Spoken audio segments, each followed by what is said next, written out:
आपण वेळ संपलेला आहे. 5 मिनिट शिल्लक आहे. शेवटच्या चरणाचा विचार करायचा आहे. जगद्गुरु तुकोबारे म्हणतात, तुमचं म्हणणं बरोबर आहे. असे काही लोक असतात की ज्यांची भीड ठेवावी लागते, काहींची भार मानावी लागतात. तर तुकोबारे म्हणतात, मला व्यक्तिगतरित्या जर विचारत असाल तर नाही भीड नाही भार, मी कोणाची भीड ठेवणार नाही. कारण तुका म्हणे भीड खोटी, लाभ विचाराचे पोटी. भीड ठेवणं खोट आहे. तुका म्हणे सत्य सांगे एवत रागे येते ते. खरं सांगणं आमचं काम आहे. भीड ठेवणार नाही आणि कोणाची भारही मानणार नाही. मग लहान असो तो की मोठा असो, एकच दृष्टांत सांगतो तरी आणि थांबतो. स्वानंद सुज्ञर्षी जोग महाराजांच्या जीवनाशी निगडीत आहे. जोग महाराजांचं कीर्तन तत्कालीन एका राजाने घेतलं राजवाड्यात. आणि राजवाड्यात कीर्तन घेतलं. राजा स्वतः जातीने कीर्तना करता हजर. पण राजाच्या थाटात गादी, दोड, तके, ते छत्र, चामर, भालदार, चोपदार, पानदार, पिकदानी याच्या सहित विठोबा रुक्माईचा गजर झाला. महाराज आले. महाराजांनी पाहिलं राजा असं टेकून बसलेला होता. आमच्यासारखा कीर्तनकार असतात, दर्शन घेऊन आला असता. काय योग आमचा. महाराज कीर्तनात ग्रामपंचायत सदस्याचं वर्णन करतो आम्ही अर्धा तास. भाऊ कीर्तनाला आहेत, राजकारणाचा व्याप सोडून आमच्या कीर्तनाला बसले. अरे तो राजकारणी आहे, तो राजा असेल, तू महाराजा आहेस ना. या व्यासपीठावर अशीपर्यंत त्याची गरिमा ठेव ना, तू काहीतरी मर्यादा सांभाळ ना. जोग महाराजांनी एका हातात विना घेतला आणि राजाला चुटकीच वाजवली. सगळे नाव घेतलं राजाचं. वारकऱ्याचं कीर्तन आहे, कथा करायचं कीर्तन नाही. नीट मांडी मारून बसत असेल तर कीर्तन करतो, नाही तर तुझ्या बापाचा बांधलेला नाही. पठ्ठ्या चालला गाद्या गिरद्या सगळं उचललं. 2 तास ताट बसलात राजा कीर्तन होईपर्यंत. पण खुमखुमी होतीच. का लयच रगीत बोलला रे कीर्तनकार. कीर्तनानंतर एक सोपस्कार असतो बुक्का लावण्याचा. लगेच राजाने ती बुक्क्याची वाटी, बरदरी शाल, मोठं शाळाचं ते नारळ आणि त्याच्या खाली 1 लाख रुपये दक्षिणा. त्या काळात 100 वर्षापूर्वी आम्हाला लागते बुक्का. ते दुपट्टे कुठून आणतात कोणच ठाऊक. काय कीर्तनकारा करता स्वतंत्र फॅक्टरी आहे ना. ते कानाला बांधायचे उपयोगाचे, ना ते कमरेला बांधायचे उपयोगाचे. ते भाकरी बांधायचे पालू असतात ते. आणि ते नारळ काय स्वतंत्र कारखाना आहे का काय मी. आमच्या गाडीत आताही जाऊन पाहतो. माझ्या पश्चात ड्रायव्हर आहे गाडीत बसलेला. निदान 5-25 तरी नारळ असतील.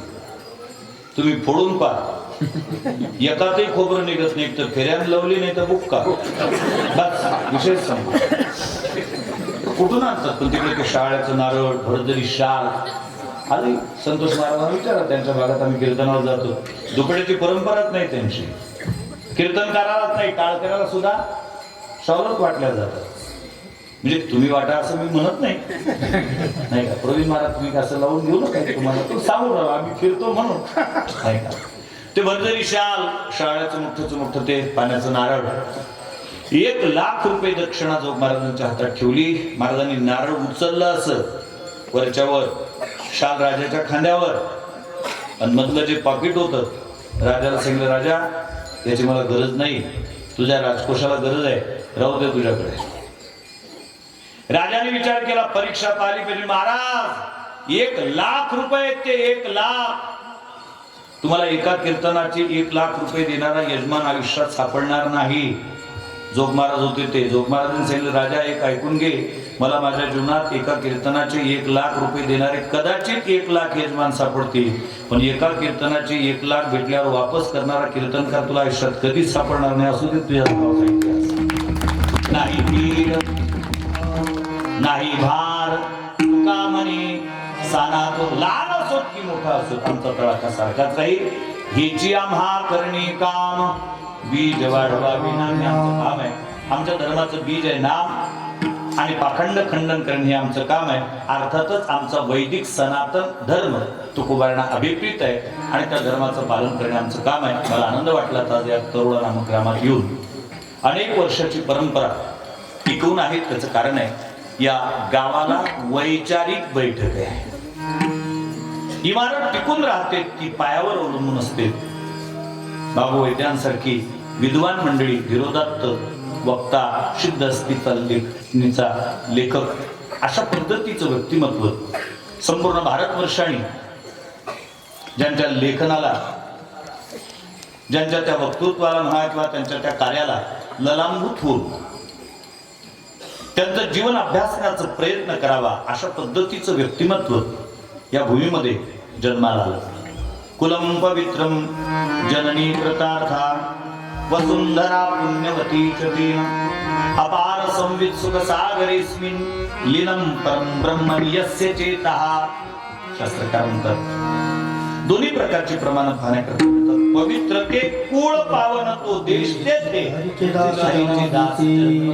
कुळ पवित्र आहे, तो देश पावन आहे जिथे हरीचे दास जन्माला येतात किंवा ते पाहून येतात.